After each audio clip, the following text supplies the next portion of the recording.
नमस्कार, मैं वर्षा दादीच। मेरे channel class out of class की सीरीज़ वर्सेस एंड वाणी के अंतर्गत आजकल आपसे मनुस्मृति की बात कर रही हूँ। आज मैं आपसे एक बहुत ही ज्वलंत समस्या पर बात करूँगी। क्यों आज भारत जैसे धार्मिक देश में भी वृद्धावस्था लोगों को डरा रही है? क्यों वे अपनी सुरक्षा को लेकर इतना चिंतित हैं?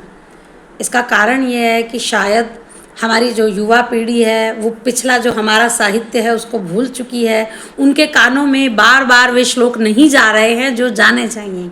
मैं आज आपसे एक ऐसी श्लोक की बात करूँगी। पहले श्लोक सुनिए, फिर हम आगे बात करेंगे।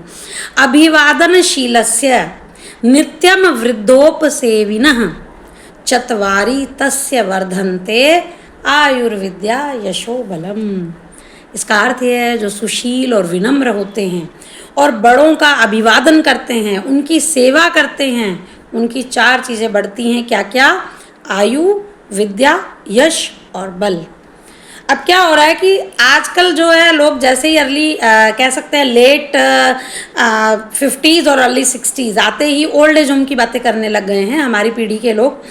ये कारण यही है कि युवा पीढ़ी को समय ही नहीं है कि वो वृद्धों के लिए कुछ कर पाए या इस बात का वादा कर पाए, या जो लोग अब 60s में जा रहे हैं उन्हें चिंता है कि अगर बच्चे बाहर सेटल हो गए तो हमारा क्या होगा।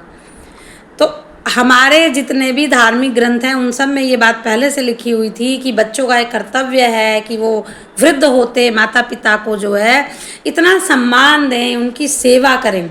इसलिए श्लोक में कहा गया कि जो नित्य बड़ों की सेवा करते हैं, नित्य बड़ों का अभिवादन करते हैं, आपको पता है हमारा कर्तव्य है कि हम वृद्धों की विद्या और अनुभव से कुछ सीखें।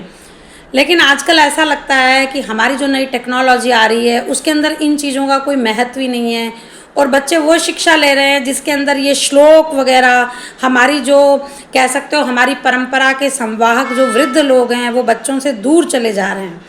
इसलिए हमारा कर्तव्य है कि हम अपने वृद्धों के सम्मानजनक जीवन जो है उसको सुनिश्चित करें। और इन श्लोकों पर हमारे जो इतना अच्छा साहित्य हमारे देश में मौजूद है वो हमारे बच्चों को पढ़ाएं, सिखाएं। आप जैसे विचार बच्चों के सामने रखेंगे, आप जैसा उन्हें पढ़ाएंगे, जो चीज़ें उन्हें सिखाएंगे, वही आगे जाकर उनके जीवन में वो लोग वही चीज़ें करेंगे। मैं उम्मीद करती हूँ ये मनुस्मृति के जो इतने इम्पॉर्टेंट श्लोक मैं आजकल बोल रही हूँ आपको पसंद आ रहे होंगे। कृपा करके कमेंट करें, शेयर करें, लाइक करें, और यदि अब तक आपने मेरा channel class out of class subscribe नहीं किया है तो उसे सब्सक्राइब करें। जय श्री कृष्ण।